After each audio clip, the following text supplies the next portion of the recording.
Kalau menurut kalian bangsa dan ras yang paling unggul di muka bumi adalah Amerika? Bukan. Rusia? Bukan juga. Jerman? Inggris? Prancis? Juga bukan. Cina? Apalagi? Bukan guys. Menurut ahli DNA dari Oxford University, Stephen Oppenheimer, pada acara bedah bukunya berjudul Eden in the East, Surga di Timur, bahwa induk peradaban manusia modern bukan berasal dari Mesir, bukan dari Mediterania, dan tidak juga dari Mesopotamia, bukan pula dari Barat apalagi Cina, tetapi peradaban manusia modern justru dari Indonesia. Iya guys, bangsa ini merupakan pewaris tunggal kejayaan bangsa-bangsa besar di masa lalu. Dan agaknya, Profesor Arício Santos dari Brasil pun selaras dengan teori Oppenheimer. Dalam buku Atlantis The Lost Continent Finally Found, ia menyatakan bahwa titik Atlantis itu ada di Sundaland. Jadi guys, kita tidak pantas bersikap kerdil dengan memelihara sindrom inferior akut alias rasa minder terhadap bangsa luar. Kenapa? Karena nenek moyang kita dulu adalah bangsa yang unggul. Nenek moyang bangsa-bangsa. Jelas ya guys? Lantas, kenapa ada sejarawan menyebut bahwa nenek moyang kita itu tidak beradab, bodoh, penyembah berhala? Itu faktor penjajahan atau kolonisasi guys. Yakni pembodohan, pengaburan, dan pembengkokan sejarah oleh kaum penjajah.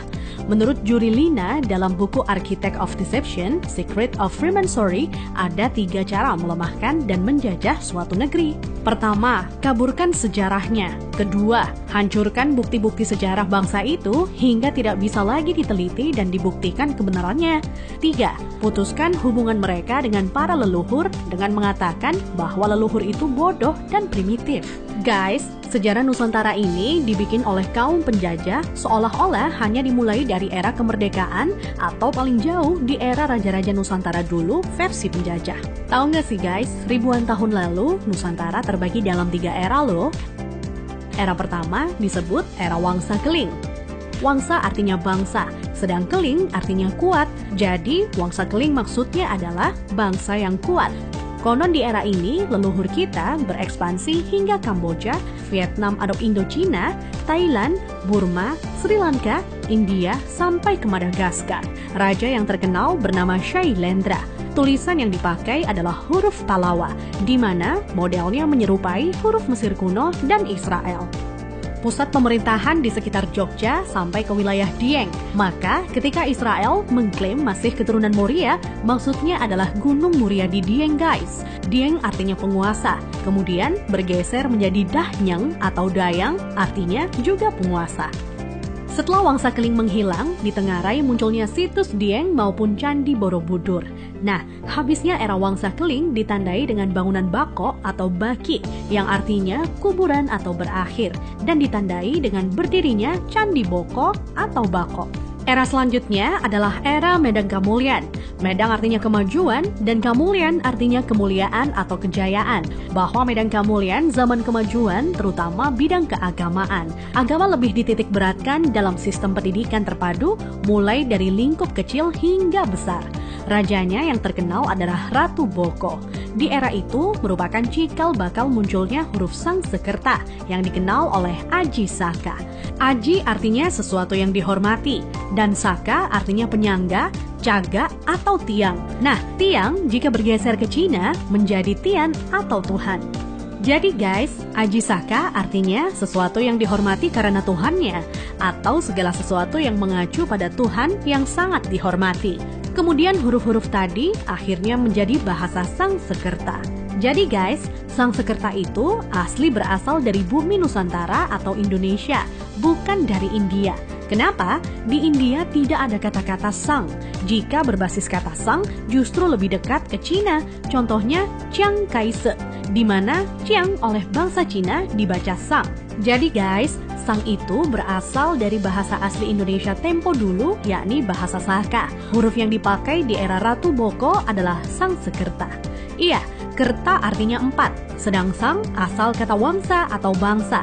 Jadi, Sangsekerta itu 4 bangsa yang meliputi antara lain, pertama, bangsa Qin yang meliputi bangsa Cina sendiri, Vietnam, Laos, dan Kamboja.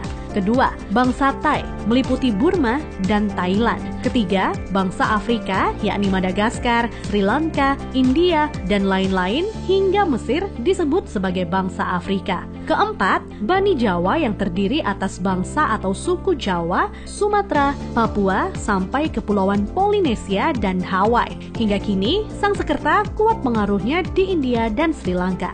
Dari keempat bangsa tersebut, penguasa yang terkenal ialah Ratu Boko. Jika keempat unsur bangsa itu digabungkan, maka timbul istilah Nuswantara atau Nusantara.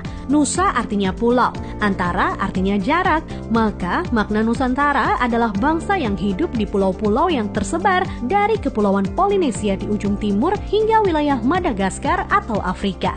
Selanjutnya dari era Medan Kamulyan berganti ke era Kahuripan. Kahuripan artinya kehidupan. Raja yang terkenal adalah Hayam Wuruk atau Brawijaya III yang terkenal dengan sebutan Jumadil Kubro sebagaimana makamnya di Troloyo, Trowulan, Mojokerto. Maksud kata Jumadil adalah Jum'ah atau Jumat yang artinya berkumpul atau bersatu dan Kubro artinya besar. Jadi Jumadil Kubro maknanya adalah berkumpulnya sesuatu yang besar atau istilah Sangsekerta disebut Sumpah Palapa. Melalui Sumpah Palapa, Hayam Wuruk berhasrat membangun kembali Nusantara sebagaimana dulu pernah gemilang di era Medan Kamulyan. Ia ingin menyatukan Nusantara yang telah tercerai-berai menjadi beberapa kerajaan atau wilayah kecil-kecil.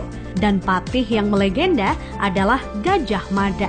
Nah, hal yang tidak tercatat atau dihilangkan oleh sejarah modern ialah guratan atau ukiran pada batu sumpah palapahnya Gajah Mada yang ternyata berlafadzkan La ilaha illallah, tiada Tuhan kecuali Allah. Itulah guys catatan yang hilang dari sejarah leluhur kita yang menurut Arisio Santos.